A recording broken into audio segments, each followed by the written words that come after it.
into.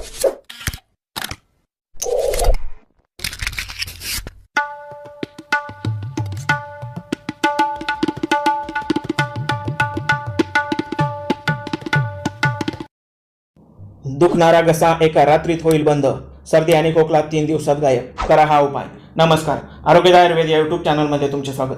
मित्रांनो, सर्दी खोकल्याचे viral infection झाल्यावर सर्वप्रथम घसा दुखणे आणि ताप येणे ही पूर्वलक्षणे दिसून येतात. पण आजचा हा जो उपाय आहे तो तुम्ही केल्याने दुखणारा घसा आणि ताप एका रात्रीत बरा होईल, एवढा गुणकारी असा हा उपाय आहे. याशिवाय तापामुळे तोंडाला येणारा कडवटपणा देखील या उपायाने नष्ट होतो आणि रोगप्रतिकार शक्ती वाढून तुमचा सर्दी खोकला 2 ते 3 दिवसातच पूर्णपणे बरा होतो.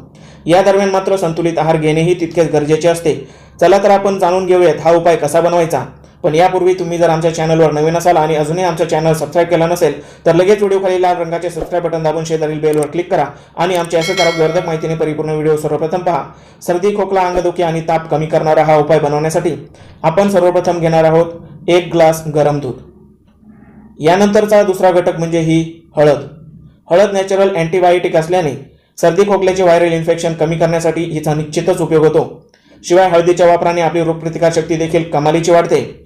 आपण येथे पाव चमचा या प्रमाणामध्ये ही हळद पावडर या दुधामध्ये ॲड करणार आहोत. हे व्यवस्थितपणे मिक्स करायचे आहे. यानंतरचा पुढचा घटक म्हणजे ही मिरी पूड. काळी मिरी बारीक ठेचून किंवा मिक्सरमध्ये ग्राइंड करून हिची पावडर बनवायची आहे. ही काळी मिरी अगदी प्रत्येकाच्या स्वयंपाकघरामध्ये सहज उपलब्ध होते.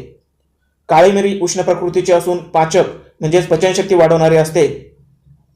सर्दी खोकल्याचे असे व्हायरल इन्फेक्शन पचनशक्ती कमजोर झाल्याने आणि रोगप्रतिकार शक्ती कमी झाल्यानेच होत असते. काळी मिरी हीच पचनक्रिया वेगवान बनवते व अन्नाचे आतड्यांमधील अवशोषण वाढवते. याशिवाय ती गरम प्रकृतीची असल्याने छातीतील घशातील कफ पातळ करून तो बाहेर काढण्यास मदत करते. आपण येथे ही मिरी पूड पाव चमचा या प्रमाणात घेणार आहोत. यानंतरचा पुढील घटक म्हणजे हे मध.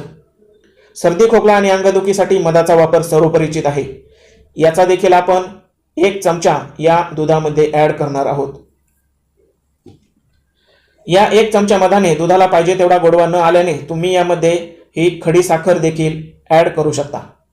शक्यतो लहान मुलांना हे दूध प्यायला देताना त्यात खडी साखर ॲड करून मग दिले तर ते आवडीने पितात. आता हे व्यवस्थितपणे मिक्स केल्यानंतर आपला हा उपाय तयार झाला. याचे सेवन शक्यतो रात्री झोपण्या अगोदर करावे. खोकल्यामुळे दुखणारा घसा याच्या पहिल्याच वापराने बरा होतो. छातीतील कफ आणि गळणारे नाक याच्या 3 ते 4 दिवसाच्या वापराने कमी होईल. या दरम्यान आंबट, तेलकट, अति खारट पदार्थ खाणे कटाक्षाने टाळावेत. नाक जास्तच गच्च झाल्यास साध्या पाण्याची वाफ घ्यावी, जेणेकरून नाक मोकळे होऊन चांगली झोप लागते. माहिती आवडल्यास इतरांनाही शेअर करा. धन्यवाद.